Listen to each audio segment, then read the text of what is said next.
मैंने आपको बताया था कि रिप्रोडक्शन जो होता है वो प्लांट्स के अंदर भी होता है। ठीक है, प्लांट्स के अंदर कैसे होता है, प्लांट्स के पास भी अपने रिप्रोडक्टरी ऑर्गन्स होते हैं। ठीक है, तो इनके जो रिप्रोडक्टरी ऑर्गन्स होते हैं वो मैं आपको बताऊंगी अभी। जैसे क्या, सबसे पहले हम अगर स्ट्रक्चर देखें फ्लावर के स्ट्रक्चर के अगर हम सबसे पहले देखेंगे तो यहाँ पे क्या है, स्टिग्मा। ठीक है, ये जो है ये होता है स्टिग्मा। स्टिग्मा के साथ क्या है, स्टाइल, एंड लास्ट में ये जो पार्ट है ओवरी वाला। ठीक है, ये पार्ट कौन सा होता है, जो नीचे वाला पार्ट होता है, इसके हम क्या बोलते हैं, ओवरी बोलते हैं। यहाँ पे है हमारा एंथर, फ्लावर का एंथर यहाँ पे होता है, देन फिलामेंट, और यहाँ पे हमें पता है ये पेटल्स। ठीक है, और यहाँ पे ओवरी के अंदर क्या होते हैं, छोटे छोटे ओव्यूल्स होते हैं। ठीक है, ये जो ओवरी है ना, अगर ध्यान से देखो आप, इसके अंदर क्या होता है, छोटे छोटे ओव्यूल्स होते हैं। और वो ओव्यूल्स किस में हेल्प करते हैं, रिप्रोडक्शन में हेल्प करते हैं प्लांट्स की। तो अगर हम पोलिनेशन की बात करें तो सबसे पहले क्या होता है, यहाँ पे पोलन ग्रेन्स का ट्रांसफ़र होता है। सबसे पहले यहाँ पे क्या होगा, पोलन ग्रेन्स का ट्रांसफ़र होता है।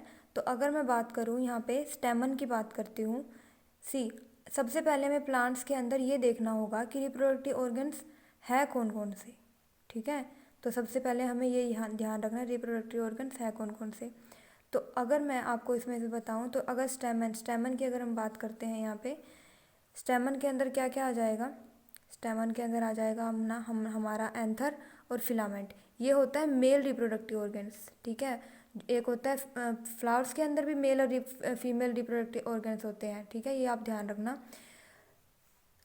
मेल रिप्रोडक्टिव ऑर्गन्स में होगा स्टेमन में जिसमें आता है हमारा एंथर और आता है फिलामेंट्स। ठीक है, और अगर मैं फीमेल की बात करती हूँ तो उसमें क्या आ जाता है, हमारा ओवरी एंड स्टिग्मा। ठीक है, फीमेल रिप्रोडक्टिव ऑर्गन्स में आ जाता है ovary and stigma, and male में आ जाता है हमारा एंथर एंड फिलामेंट। ठीक है, तो अगर मैं पोलिनेशन की बात करती हूँ, देखो पोलिनेशन का मतलब क्या होता है, फ्लोर्स के अंदर या फिर कहें तो प्लांट्स के अंदर क्या होते हैं, छोटे छोटे पोलन ग्रेन्स होते हैं। ठीक है, इन पोलन ग्रेन्स की वजह से क्या होता है, पोलिनेशन होता है। क्या होता है, पोलिनेशन होता है। तो क्या होता है, यहाँ पे अगर आप ध्यान से देखो, जो एंथर होता है, एंथर सबसे ज़्यादा पोलिनेशन के अंदर यूज़ किया जाता है। ठीक है, एंथर का सबसे ज़्यादा यूज होता है पोलिनेशन के अंदर। तो अगर हम एक फ्लावर की बात करें तो एंथर का स्टिग्मा में यानी कि पोलन ग्रेन का एंथर से स्टिग्मा के साथ फ्यूज़न हो जाना, मिल जाना, उसको हम क्या बोलेंगे, पोलिनेशन बोलेंगे। ठीक है, क्योंकि मैंने आपको बताया हर फ्लावर के अंदर ये चीज़ होती है, एंथर भी होता है, स्टिग्मा भी होता है। ठीक है, एंथर अगर मैं कहूँ तो मेल पार्ट है, और यहाँ पे जो स्टिग्मा है ये क्या है, फीमेल पार्ट है। जब इन दोनों का फ्यूज़न हो जाएगा पोलन ग्रेन्स के थ्रू तो इसे हम क्या कहेंगे, पोलिनेशन कहेंगे। अब जो पोलिनेशन है वो दो टाइप के होते हैं, एक होता है सेल्फ पोलिनेशन और एक होता है क्रॉस पोलिनेशन। सेल्फ पोलिनेशन होता है जब हम सेम फ्लावर यानी कि उसी फ्लावर का स्टिग्मा उसी फ्लावर के एंथर के साथ पोलन ग्रेन्स एक्सचेंज कर लेता है, तो उसे हम बोलेंगे सेल्फ पोलिनेशन।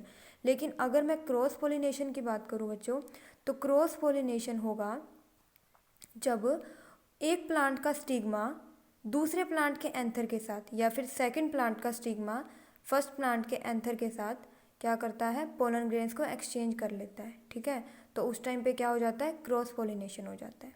ये बात आपको ध्यान रखनी है। लेकिन अगर वो दूसरा जो भी प्लांट होगा वो सेम ही स्पीशीज़ का होना चाहिए। फॉर एग्जांपल ये रोज़, हम एग्जांपल लेते हैं रोज़ का, तो सेकंड प्लांट भी क्या होना चाहिए, रोज़ का ही होना चाहिए। ठीक है।